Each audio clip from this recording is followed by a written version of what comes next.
कांग्रेस प्रभारी अविनाश पांडे जी। अविनाश पांडे जी, बहुत बहुत स्वागत जी राजस्थान पर आपका। जी नमस्कार। सबसे पहले सवाल मैं ये समझना चाहूंगी सर आपसे, देखिए लॉकडाउन 4 तक हमने देखा लगातार मामले बढ़ रहे हैं, अब एक बड़ी चुनौती अनलॉक 1 शुरू हो गया है, यानी लॉकडाउन धीरे धीरे खत्म हो रहा है। लोगों की राहत को देखते हुए सरकार भी लोगों को राहत दे रही है, तमाम चीजों की छूट दी गई है। कितनी बड़ी चुनौती होगी अनलॉक 1 में कोरोना के जो मामले आएंगे उनसे निपटना, क्या तैयारी सरकार की ओर से, प्रशासन की ओर से की गई है?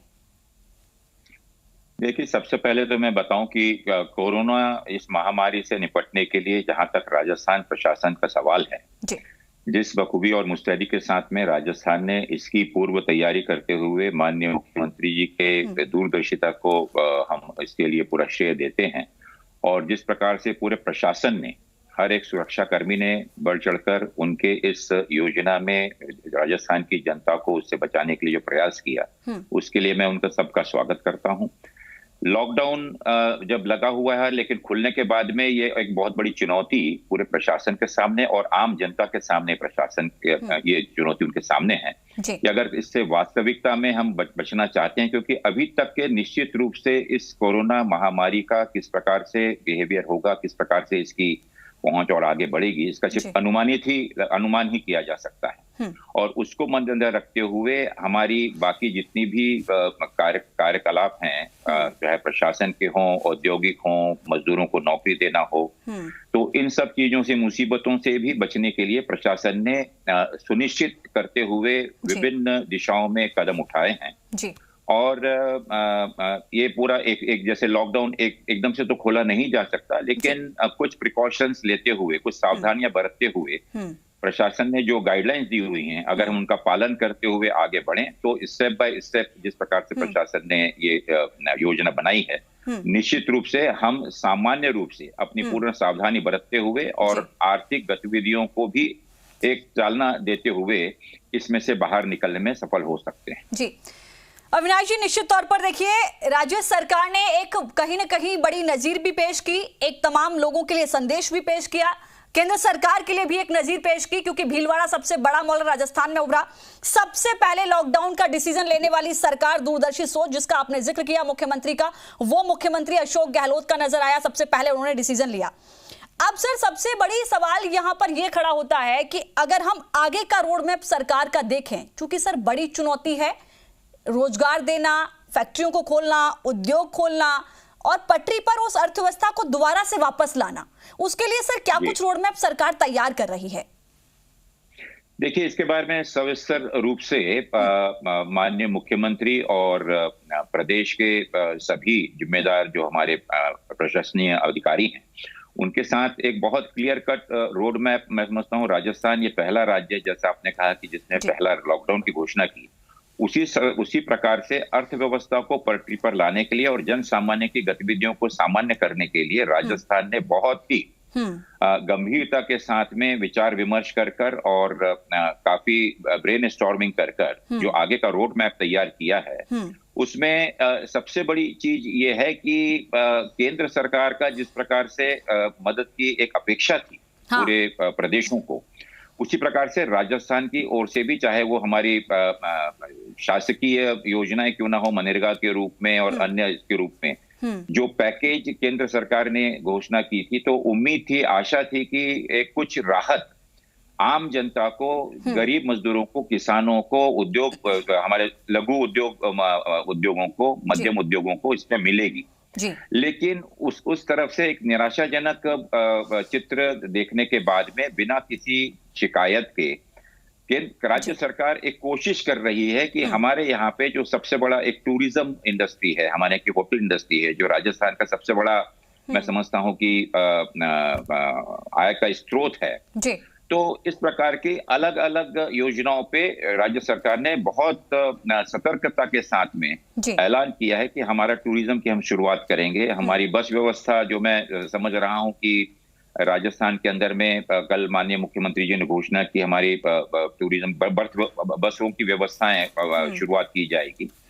और इसी प्रकार से मनरेगा में राजस्थान ने हिंदुस्तान के सब राज्यों में अव्वल दर्जा प्राप्त कर करीबन 36 लाख से ज्यादा मजदूरों को, जो हमारे असहाय मजदूर जो वापस राजस्थान में आए हैं या मजदूरी कर रहे थे, उनको रोजगार प्रोवाइड किया है। तो इस प्रकार से जो मीन्स, जो रिसोर्सेस, जो अवसर हमारे राजस्थान में ही मौजूद हैं, यहाँ पर केंद्र सरकार की तरफ से निराशाजनक रुख रखते हुए, मैं इसमें किसी प्रकार की मैं कटाक्ष या किसी प्रकार का मैं इसमें क्रिटिसिज्म नहीं कर रहा हूं, लेकिन वस्तु स्थिति का जांच पड़ताल करते हुए राज्य सरकार ने एक रोड मैप तैयार किया है कि जिसके चलते हुए राजस्थान अपने बलबूते पर, अपने आत्मविश्वास के आधार पर इन सभी मुसीबतों का सामना करते हुए इस बीमार से उभरते हुए, और जो आर्थिक कमजोरी राज्य में आई है से हम पार पा सकें, इसके लिए जो योजनाएं बनाई है, मैं समझता हूं कि वो काफी पर्याप्त हैं। और अगर हम सुनिश्चित रूप से उस पर काम करें तो आने वाले समय में राजस्थान फिर से एक पहला राज्य होगा जहां पर लोग सामान्य जीवन पूरी सतर्कता के साथ में रहते हुए, कोरोना महामारी से बचते हुए, लेकिन सामान्य जीवन में पदार्पण कर सकेंगे। बिल्कुल सर, आपने कहा कि देखिए तमाम ऐसी योजनाएं हैं जिनमें जितना केंद्र सरकार का सहयोग मिलना चाहिए था उतना नहीं मिला। कोरोना काल में आपने देखा कि एक मनरेगा जो रहा वो श्रमिकों को सबसे ज्यादा राहत देने वाला रहा। राजस्थान सरकार ने भी इसमें बहुत बेहतर काम किया है। क्या आपको लगता है कि केंद्र सरकार को इस दिशा में और अधिक काम करना चाहिए था? खास तौर पर मनरेगा जैसी योजना को और मजबूत करने की जरूरत थी इस दौर में। देखिए, निश्चित रूप से सबसे पहले तो आवश्यकता जो पहले दिन से माननीय राहुल गांधी जी ने और माननीय सोनिया जी ने पत्र द्वारा सुझाव के रूप में एक पूरा समर्थन देते हुए केंद्र सरकार के साथ में कांग्रेस वर्किंग कमेटी ने प्रस्ताव पास करके कुछ सुझाव दिए। अगर आप देखेंगे तो लॉकडाउन का सबसे ज्यादा फायदा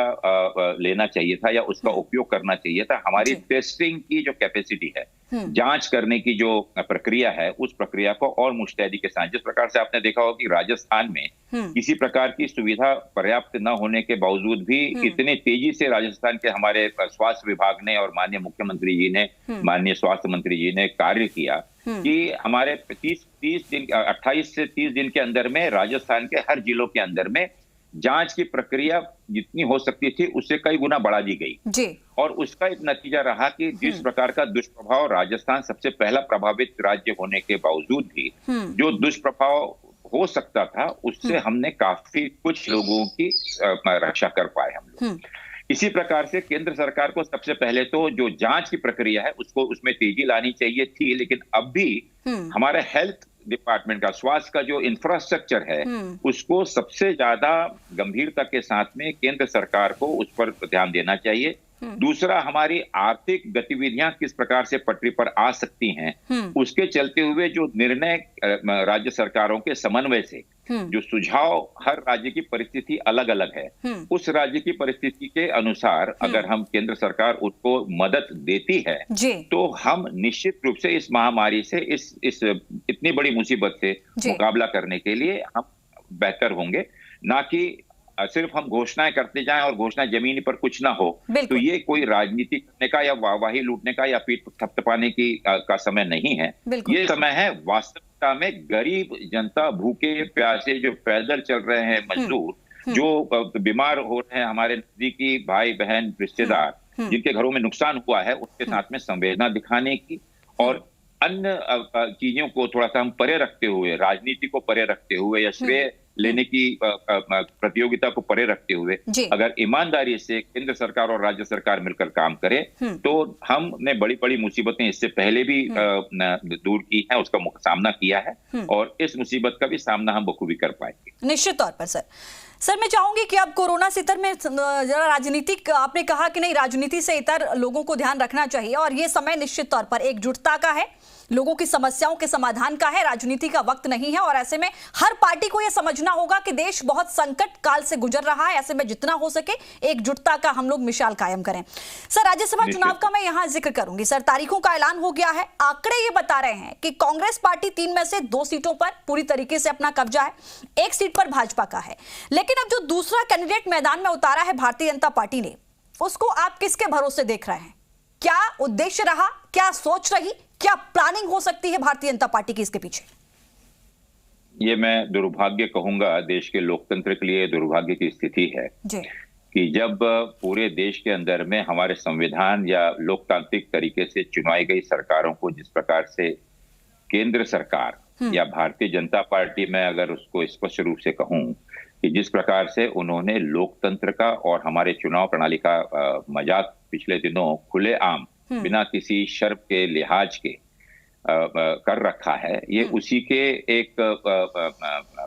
एक दूसरे स्वरूप में एक प्रयत्न है कि जो राजस्थान में भी लोगों के मनों में और एक हॉर्स ट्रेडिंग को बढ़ावा देने के उद्देश्य से वो प्रयत्न किया जा रहा है। लेकिन मैं आपको सुनिश्चित रूप से बतला दूं कि राजस्थान में कांग्रेस की संख्या, हमारे जो माननीय विधायकगण हैं और हमको जो समर्थन और हमको सहयोग कर रहे हैं समविचारिक विधायकगण, हमारी पर्याप्त है। और निश्चित रूप से जिस योजना को ध्यान में रखते हुए गलत नियत के साथ में भारतीय जनता पार्टी ने अपना एक अतिरिक्त उम्मीदवार फील्ड किया है, उसका उद्देश्य मात्र राजनीतिक रूप से प्रदेश के अंदर में अस्थिरता कायम करने का उद्देश्य है। जी। कहीं पर भी वो भी जानते हैं कि उनके उस चौथे जो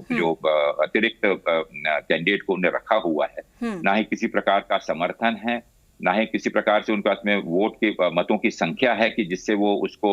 जस्टिफाई कर सके। तो एक आम रूप से एक बहुत ही रिस्पेक्टफुल तरीके से और विधायकों की जो आत्मीय इच्छा है उसको मद्देनजर रखते हुए उसका सम्मान करना था भारतीय जनता पार्टी को, तो ज्यादा बेहतर होता, ना कि सिर्फ अननेसेसरी जहां पर चुनाव की आवश्यकता ही नहीं थी। जी। ऐसे अवसर पर चुनाव करवाने के पीछे में क्या मकसद हो सकता है, ये इसको बतलाने की आवश्यकता नहीं है। लेकिन उतने ही आत्मविश्वास और जो हमारे विधायक दलों के जो आत्मबल है, उस आधार पर मैं कह सकता हूं कि भारतीय जनता पार्टी की इस प्रकार की कूटनीति कहीं पर भी सफल नहीं हो पाएगी। और माननीय अशोक गहलोत जी और सचिन पायलट जी के नेतृत्व में ये जो चुनाव और हमारे जो ऑफिशियल कैंडिडेट्स हैं जी, दोनों माननीय केसी गोपाल जी और नीरज डांगी जी दोनों पूर्ण बहुमत से विजयी होंगे और उनके इस योजना को हम असफल करेंगे। जी सर, पिछले दौर की मैं बात करूं, देखिए अगर मैं लॉकडाउन का जिक्र करूं तो कहीं ना कहीं अगर पार्टी में थोड़ी बहुत लोगों में अगर कोई इस तरीके की अनबन थी भी, तो पिछले दिनों का मैं जिक्र कर रही हूं, इस लॉकडाउन के अंतराल में आपके नेतृत्व और सीएम अशोक गहलोत के नेतृत्व में लोगों की जो शंकाएं थी, जो थोड़ी बहुत नाराजगी थी, उसको दूर किया गया है। अब लोग पूरे कॉन्फिडेंस में हैं, ये भी कहीं ना कहीं धरातल पर नजर आ रहा है। लेकिन बावजूद इसके, चूंकि आपने सवाल उठाया भारतीय जनता पार्टी की मंशा पर, आपने भी कहा कि देखिए क्या उद्देश्य हो सकता है वो बताने की जरूरत नहीं है। क्या आपको लगता है कि इस बीच कोई भितरघात या क्रॉस वोटिंग की संभावनाएं 1% भी बन सकती हैं? उसको अगर आप देख रहे हैं तो उसके लिए क्या प्लानिंग होगी पार्टी की? देखिए, क्योंकि मैं स्पष्ट कर दूं, जैसा मैंने कहा कि उनका अतिरिक्त उम्मीदवार फील्ड करने का उद्देश्य ही सिर्फ किसी प्रकार से लोगों के मन में आपसी आशंकाएं, अविश्वास और अस्थिरता फैलाने का उद्देश्य उनका है। लेकिन पूरी कांग्रेस पार्टी के विधायक और हमारे जितने भी मित्र विधायकगण हैं, ये सब पूर्ण विश्वास के साथ में मैं कह सकता हूं कि राजस्थान ये वो प्रदेश है जहां पर एक चीज कहावत बहुत प्रचलित है, प्राण जाए पर वचन न जाए। और यहाँ पर जो एक बार प्रण हमारे राजस्थान के भाई कर लेते हैं तो उससे कभी हिलते नहीं हैं। तो इस प्रकार का प्रयत्न अन्य प्रदेशों में एक आध बार उनके लिए सफल हो सकता है, लेकिन राजस्थान के अंदर में पिछले दिनों उदाहरण है, जैसे आपने खुद इसका उल्लेख किया कि इस पूरे महामारी के दौरान जो मतभेद तो मैं इसमें नहीं कहूंगा। देखिए, कांग्रेस हमारी एक लोकतांत्रिक पार्टी है, बिल्कुल, और इसके अंदर में जहां तक के विचारधारा का सवाल है, उस पर कभी भी कॉम्प्रोमाइज सही कांग्रेसी कभी भी नहीं करते। लेकिन जिस प्रकार से एकजुटता का ना ही सिर्फ कांग्रेस के कार्यकर्ताओं ने, ना ही सिर्फ प्रशासन के हमारे सुरक्षा कर्मियों ने या प्रशासनिक अधिकारियों ने, लेकिन आम जनता ने और वहां के हमारे दानदाताओं ने जिस प्रकार से एकजुट होकर इस महामारी में और इस अवसर पर काम किया है, वे सब जानते हैं कि ये अवसर जो पिछले 2 महीने का जो एक सेटबैक पूरे प्रदेश को, पूरे देश को लगा हुआ है, और सबसे बड़ी चीज है कि आज आम जनता का कॉन्फिडेंस लेवल काफी डगमगाया है, क्योंकि हर व्यक्ति को ये मालूम है कि अगर हमको सुरक्षित और हमको अगर स्वस्थ रहना है तो हमारे लिए एक स्वस्थ राजनीति और एक सुरक्षित और स्थिर सरकार की आवश्यकता है। और कोई भी इतना कमजोर नहीं है कि वो किसी प्रकार से अपने पार्टी को या अपने प्रशासन को या अपने राज्य की राजनीति को इस समय में अस्थिर करने का सोच भी सकता है। ये वो लोग हो सकते हैं या वो विचारधारा जो ये कोशिश कर रही है, यह बहुत ही शर्मिंदगी की बात है। यह हमारे लिए निंदा करने की बात है। और इसमें अभी भी अगर उनमें थोड़ी सी नैतिक जिम्मेदारी अगर बनती है तो जाहिर रूप से भारतीय जनता पार्टी को अपने दूसरे कैंडिडेट को विड्रॉ कर लेना चाहिए, घोषणा कर देनी चाहिए कि अब इस चुनाव में हम राजनीति नहीं करेंगे, बल्कि सब मिलकर पूरा सम्मान करते हुए और बहुमत का सम्मान करते हुए हम तीनों उम्मीदवारों को निर्विरोध और पूरे सहमति के साथ में चुनकर लाएंगे। अगर ये मेरा सुझाव है भारतीय जनता पार्टी को कि वे नैतिकता का पर विचार करते हुए और अपना खुद का आत्मचिंतन करें और इस अवसर पर किसी प्रकार की राजनीतिक अस्थिरता को प्रबल ना करते हुए या इस प्रकार की कोई कोशिश ना करते हुए उनकी कोशिश ये रहना चाहिए कि इस सम्मानजनक रूप से तीनों उम्मीदवार जो बहुमत में हैं उनको हम चुनकर आने दें और चौथे उम्मीदवार को हम विड्रॉ करें। जी, अविनाश जी, आपका नाम आते ही देखिए अक्सर हम देखते हैं कि अविनाश पांडे एक वो नाम सामने आता है कि सरकार बनाने से लेकर कार्यकर्ता हो, नेता हो, बड़े लोग हो, हर कोई व्यक्ति जहां उसमें थोड़ी सी भी असंतुष्टता नजर आती है, अगर वो अविनाश पांडे जी के मिलता है या वो एक बार समझाते हैं तो निश्चित तौर पर तुरंत समझ में आता है। एक बड़ी भूमिका आपकी रहती है, आप महाराष्ट्र से आते हैं, महाराष्ट्र में भी गठबंधन की सरकार बनाने में आपका एक बेहद महत्वपूर्ण योगदान रहा। इस वक्त महाराष्ट्र की जो तस्वीर आप देख रहे हैं उस पर आप क्या कहेंगे? देखिए, महाराष्ट्र का में एक बड़ी चिंतनीय परिस्थिति से हम गुजर रहे हैं। महाराष्ट्र में जिस प्रकार से इस कोरोना कहर की बढ़ती आबादी है, सबसे बड़ी चीज है कि इसमें से 60% हमारे जो रोगी या जो इससे प्रभावित लोग हैं वो बंबई शहर से मात्र हैं। और आप समझ सकते हैं कि बंबई जो ये है कनेक्टिविटी के रूप में पूरे दुनिया के साथ में जुड़ा हुआ है और स्वाभाविक रूप से कई एक ऐसी जो परेशानियां हैं जो कि आम बाकी राज्यों या बाकी शहरों से अलग है। और इसीलिए इस विपदा से निपटने के लिए रात दिन प्रशासन और वहां की सभी सामाजिक संस्थाएं कोशिश कर रही हैं कि इससे हम बच सकें। तो एक चुनौती है जिसका सामना ना ही सिर्फ सुरक्षाकर्मी, डॉक्टर्स या प्रशासन कर रहा है, लेकिन मैं निश्चित रूप से कह सकता हूं कि जिस प्रकार का प्रयत्न बंबई में हो रहा है या महाराष्ट्र के अन्य जिलों में जिस मुस्तैदी के साथ में प्रशासन ने उसमें काबू किया है, उसकी हमको प्रशंसा करनी चाहिए। और इस समय इस चुनौती के मौके पर स्वाभाविक रूप से लोगों का मनोबल, विशेष रूप से बॉम्बे, पूना जो ज्यादा प्रभावित क्षेत्र है, वहां पर इसका प्रभाव ज्यादा हुआ है और कुछ सफलताएं हमको मिली हैं। और मुझे उम्मीद है कि लेकिन इस समय दुख इस चीज का है कि ऐसी परिस्थिति में भी केंद्र सरकार और भारतीय जनता पार्टी विपक्ष की एक सकारात्मक भूमिका न निभाते हुए वो इस समय में राजनीतिक, जिसको हम बोल सकते हैं कि ऐसी स्थिति में भी अपनी राजनीतिक रोटी सेकने का प्रयत्न जो भारतीय जनता पार्टी कर रही है, ये हम सब लोगों के लिए शर्मसार करता है। राजनीतिक और मानवता के लिए शर्मसार होने जैसी परिस्थिति है। लेकिन एक चीज मैं कह दूं कि हमारे सभी एक आम रूप से पॉजिटिव सोचने वाली जो जनता है, पार्टी के कार्यकर्ता हैं और प्रशासन के लोग एकजुटता के साथ में कार्य कर रहे हैं और इस मुसीबत से हम निश्चित रूप से उभरेंगे। जहां तक कि आपने बात की राजस्थान के बारे में, मैं स्पष्ट रूप से कहना चाहता हूं कि जो भी राजनीतिक स्थिरता, राजनीतिक सफलता और राजनीतिक जो ऊंचाइयां राजस्थान में अगर मिली है तो ये वहां के कार्यकर्ताओं की ईमानदारी, उनकी मेहनत और वहां के जो नेतृत्व करने वाले माननीय मुख्यमंत्री और प्रदेश अध्यक्ष हैं, उनकी सूझबूझ और उनके द्वारा लोगों के साथ सहानुभूति पूर्वक व्यवहार, ये श्रेय उसको जाना चाहिए। जहां तक कि मेरा सवाल है, मैं एक प्रभारी के रूप में उनके साथ में एक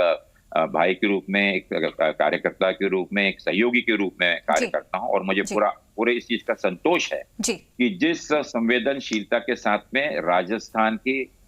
लोग राजस्थान की सोच और राजस्थान में जो ईमानदारी मुझे दिखती है, वो सबसे बड़ी का उसका एक कारण है कि राजस्थान में हम मजबूती के साथ में आगे बढ़ रहे हैं और आगे भी और आगे बढ़ रहे हैं। सर, बहुत शुक्रिया आपका अपना समय देने के लिए, जनता, कार्यकर्ता, नेताओं तक एक मैसेज भी पहुंचाने के लिए आपका बहुत बहुत धन्यवाद। बहुत शुक्रिया हमारे साथ जुड़ने के लिए। जी राजस्थान के माध्यम से लोगों तक मैसेज भी पहुंचाया आपने और तमाम उन चीजों का यहां पर उन्होंने जवाब दिया। अविनाश पांडे जी हमारे साथ जुड़े हुए थे, उन्होंने साफ कहा है कि बहुत जल्द आप देखेंगे कि राजस्थान पहले की तरह पटरी पर होगा। सरकार लगातार प्रयास कर रही है, पार्टी भी राज्यसभा चुनाव को लेकर पूरे कॉन्फिडेंस में है। बीजेपी को लेकर उन्होंने कहा है कि ये कहीं ना कहीं एक गलत संदेश जा रहा है कि एक कैंडिडेट का उनके पास वोट है, लेकिन उन्होंने 2 कैंडिडेट मैदान में उतारे हैं। उन्होंने मैसेज दिया बीजेपी को कि उन्हें अपना कैंडिडेट वापस लेना चाहिए। फिलहाल के लिए इस बुलेटिन में इतना ही। नमस्कार।